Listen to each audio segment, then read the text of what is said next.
All right, Shalom. First off, I want to start off by saying all praises, honor, and glory is due to Yahweh, Ba'ashem, Yahushai, Ba'ashem, Karkadash. All praises to the world-class God, whose true name in the Hebrew is Yahweh, Ba'ashem, meaning in the name of Yahushai, being the name of the only begotten Son. I also want to say double honors to the elders and apostles of Great Millstone, and peace and mercy to the hopeful elect. Those of you that take the word of the Lord serious and make changes in your life accordingly. I'm the brother Tazabah and Great Millstone, Arizona Camp, Lord will, with another video to edify. I just got up. I'm getting ready to get at the day, and I woke up from a dream, and it's extremely immersive, because in a dream, basically, I went to an old friend in the world's house, and everybody starts parting ways. And there's this older chick, that asked me for a ride. She starts talking to me, getting at me. We start connecting. And so we're moving around. I can't find my car. Out of nowhere, I have a bike. I'm driving in this huge apartment, and it's getting darker. And out of nowhere, I see a bunch of nigga women doing a damn strip show, or strip club, all out in the open. And I got the chick on the handlebars and everything. I'm like, I said, these bitches are out of order, and somebody heard me. And they started chasing us, so I started riding away on the bike. And one of the chicks catch up that were a part of that madness, and she's fully clothed now. She just said, I don't know what else better to do. I can't survive. And I say, that's cool, but you're not supposed to do it. And she's crying because she knows she's not. So ultimately, I allow that woman to come with us, and we're going. And out of nowhere, we come up to this huge building, and we're going through. We're trying to make it through, chopping it up to both of them, and we see somebody getting the brain chip, live action. But it isn't like it's a normal procedure yet. It's like they're doing the human trials, because when you go in there, a bunch of doctors in lab coats, and there's this old Edomite dude, right? Old Edomite dude laying up in the bed. He has the blue smock that they get when you go to the hospital, and he has all these tubes in his face, kind of like this, right? And you can see the slit at the top of his head. But these little lines right here,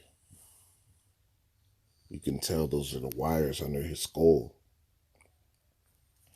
right? And at the center is where that chip ultimately went all the way down to.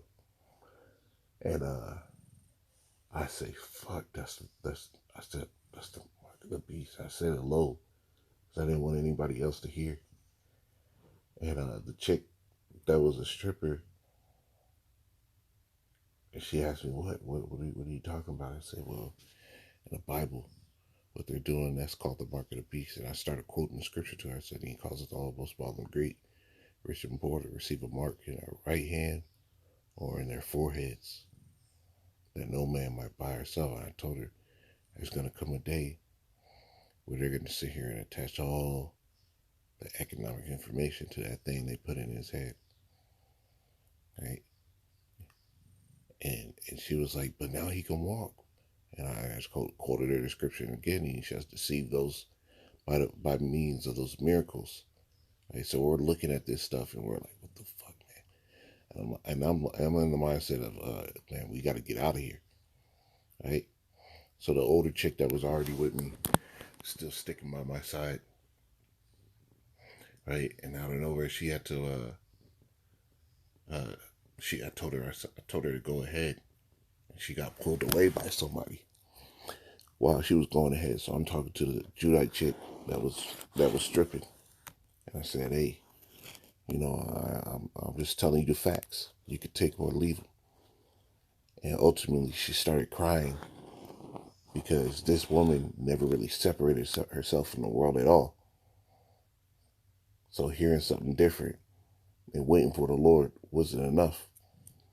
So ultimately, she ended up going away with those people. And I looked for the older chick, and she heard me say all the things I told to the woman. And she thanked me. she said, you know, she said, tomorrow, someday soon, I'm going to be in a world called by a different name. And these people that worked in the building where they were testing the chip tried to take the woman that didn't want the stuff, and she was crying out and looking for me. And I said, hey man, that's she with me. Let her go. And they tried to, the security for the building tried to give me some slack. And they ultimately let her go. And she came to me and she was crying. She was just being thankful. And then we get out of there. And she basically said those words.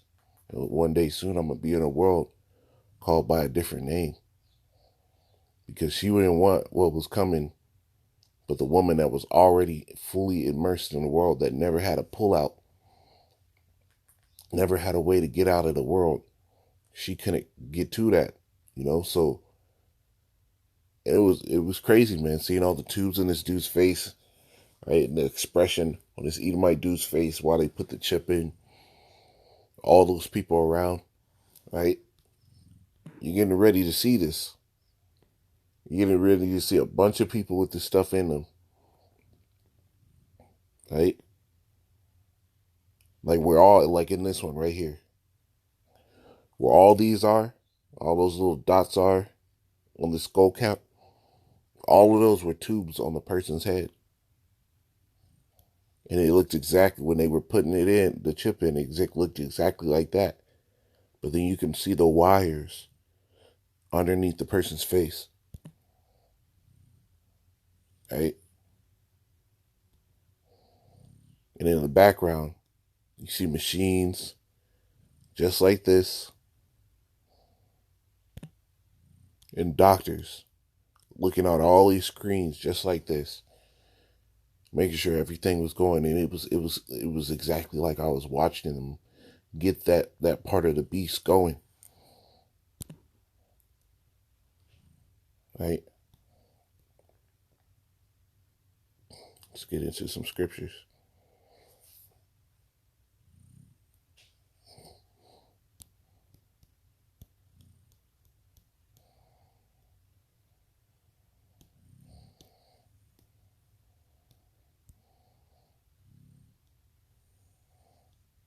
This is Isaiah 42:9. It says, behold, the former things have come to pass, and new things do I declare before they spring forth. I tell you of them, right? And that's what we're about to see, the new things come to pass, which tie into prophecy.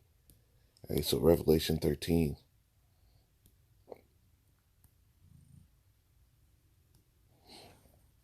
And 16 says, and he causeth all, both small and great, rich and poor, free and bond, to receive a mark in their right hand or on their foreheads, and that no man might buy or sell save he that hath the mark or the name of the beast or the number of his name.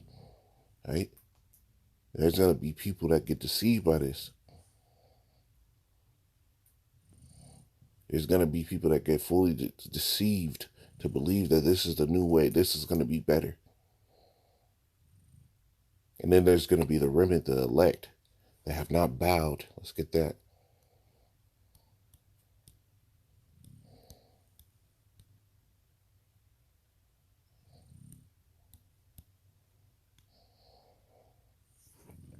This is Romans 11:4. It says, and what said the answer of the Most High unto him?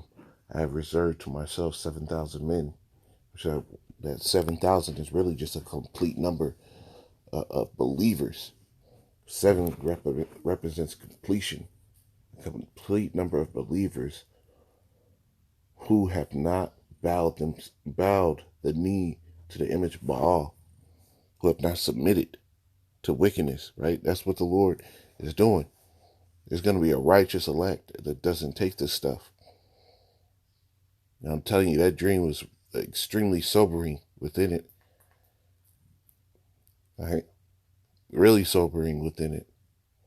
And the fact that the woman, the older woman that was with me, said what she said. She said, this day tomorrow, and the older woman looked beautiful. She looked beautiful. Both of the women, the Judite woman, she looked beautiful. It's part of the reason why I let her come, because she didn't really want to live that lifestyle. She just didn't know anything. But ultimately, you women are going to sit here and have to come to a realization that this world ain't what life is supposed to be. You're going to have to withdraw yourself at some point, because if you don't, you're not going to fully submit to that man, to the Lord in that day, to follow him in everything. Ultimately, it's going to be the Lord's decision. But at some point, you're going to have to sit here and detach from this world. Right? If you don't, you're going to walk into some shit. Just like the Judite chick in the dream, man. But that was my dream, but I don't want to make it long. Shalom.